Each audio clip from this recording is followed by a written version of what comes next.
In this video, as promised in the trailer, we are going to take a look at another one of the best known cases of alleged alien abduction, that of forest logger Travis Walton in 1975. But before that, I would like to first thank you all for the recent interest in the videos, especially the one about Nazca mummies, for subscriptions and likes.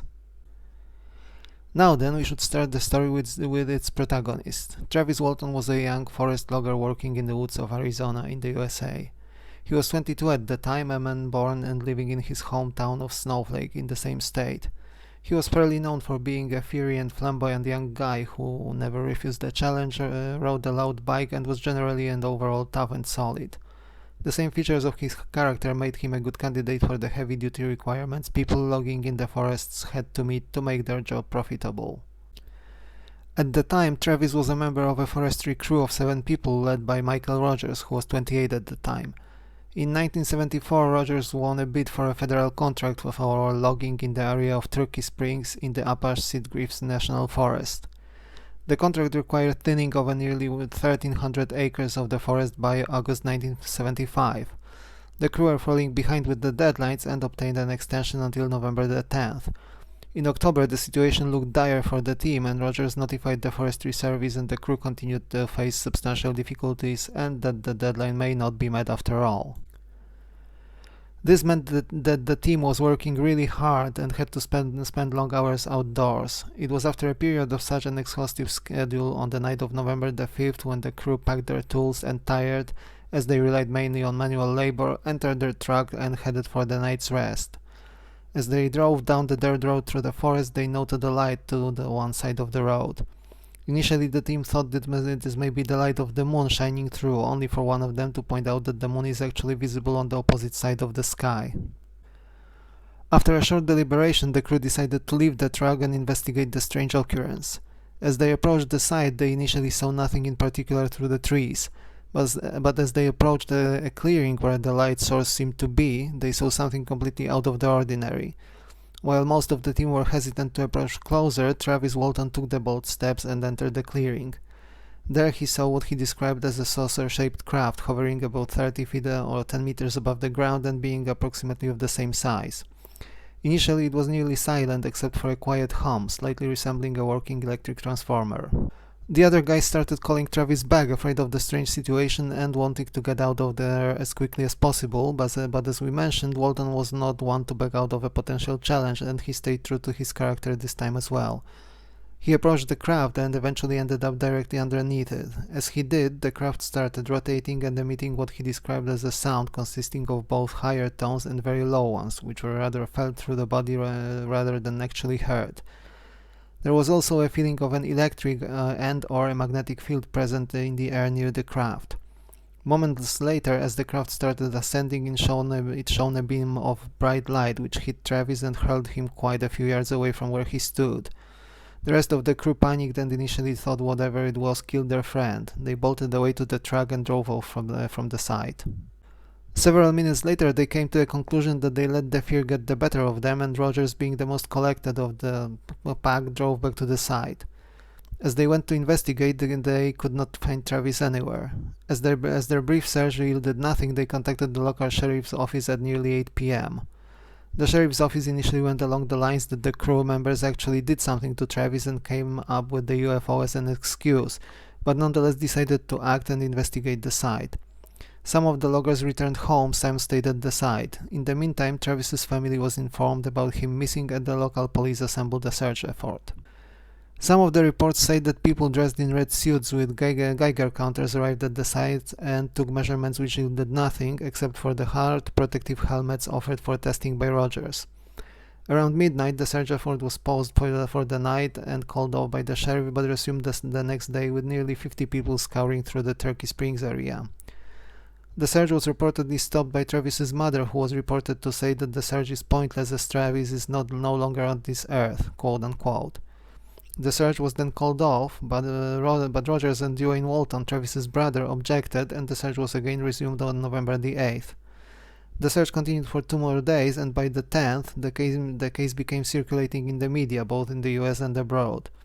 On November the 11th, Rogers and the rest of the crew were also subjected to a polygraph test where they admitted they have done no harm to Travis, with the test conducted by Mr. C. Gilson, one of the best specialists in the country. The test yielded 5 true and 1 inconclusive statement, and the team were declared as truthful in their statement. The next night, just after midnight on November the 12th, Travis suddenly reappeared and made a collect call to his sister from a payphone booth located in Heber, Arizona. He sounded confused and called for help. As the call was going through a dispatcher, the Walton family were also notified about Travis being found by the police. Thus, Travis was collected and brought to safety. Initially, he had no recollection of most of what happened and was most importantly unaware that 5 days have passed since he went missing. He did recall, however, being left close to a highway with the same saucer craft he saw on the 7th departing from the scene. As everyone tried to figure out what happened, Travis refused to undergo a polygraph test with the police, but on November the 4th agreed to undergo a hypnotic regression session with the doctor, with the cost of that and the Walton's stay at a hotel covered by the National Enquirer newspaper, which hoped to cash in on the now pretty notorious story. This was also followed by an independent polygraph test on the 15th of November. A week later, on November the 22nd, Walton appeared on the Cool TV station in Phoenix, where he reported that the initial beam of light which hit him rendered him unconscious, but he recalled the craft hovering above him to be of impeccable execution and extremely elaborate. He apparently awoke in what looked like a hospital or a medical treatment room, where he was observed by 3 short, bald creatures standing at approximately 4 feet tall. He tried to defend himself and attack the apparent captors, but then another figure appeared which looked like a human wearing a strange helmet, who Travis thought came to his rescue. He was led to another room where 3 other humans placed him down and put a plastic mask over his face. He later also recalled an intricate computer-like machinery which did not resemble the typical computer screens and seemed to use unusual input mechanisms. The next thing he remembered was waking up and walking down the highway. Following the initial reports, the story became famous in the UFO circles and gained even more fame over the years. In 1978, Travis wrote a book titled The Walton Experience, in which he detailed his claims. In 1993, the book provided a canvas for the movie titled Fire in the Sky, with Walton himself making a cameo appearance in it. Now and then he also appeared in various TV shows and interviews, including the Joe Rogan Experience podcast in 2021. He still lives to this day and is considered one of the most known people claiming to have been abducted by aliens. Is the story ultimately true? The skeptics have a lot on their side, starting from the fact that Travis refused to undergo a polygraph test with the police. He was also apparently observed to have a puncture mark near his elbow and a small wound inside the elbow area, which could hint at drug use, also explaining him going missing for a few days. Then there was the fact that Walton seems to have been enjoying the status of the media attention brought to him and definitely made some money off the various media appearances, his book and the movie based on it, which led to some labeling him a grifter. In 2021, Rogers came forward claiming that he is no longer a witness to Walton's story and claimed that the whole UFO report was a hoax from the start. It should also be noted that this happened after the gentlemen had some sort of a falling out. The Waltons as a family were also seemingly largely undisturbed by Travis disappearing, and the family as a whole was reportedly vividly interested in the UFO cases reported from the 1940s onwards. Those who believe that Travis Walton was indeed abducted point out that the loggers in his team were genuinely shocked by his disappearance, contacted the police and passed the polygraph tests run by the police, lending credibility to their statements. The fact that no harm was done to Travis by the rest of his team was also confirmed by the fact that the man remained in good standing for many years after the incident, and Mike Rogers eventually became a brother-in-law to Travis Walton.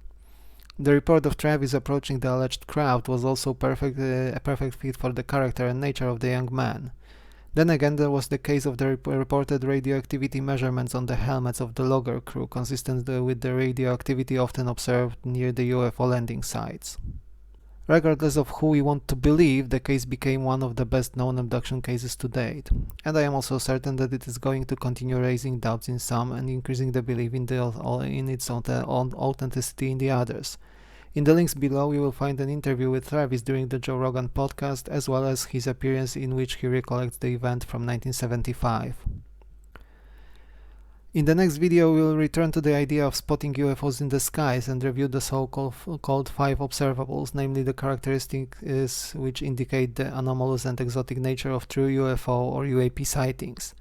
In the meantime, please like, subscribe and share the video for more content like this. Until then, take care and thank you for watching.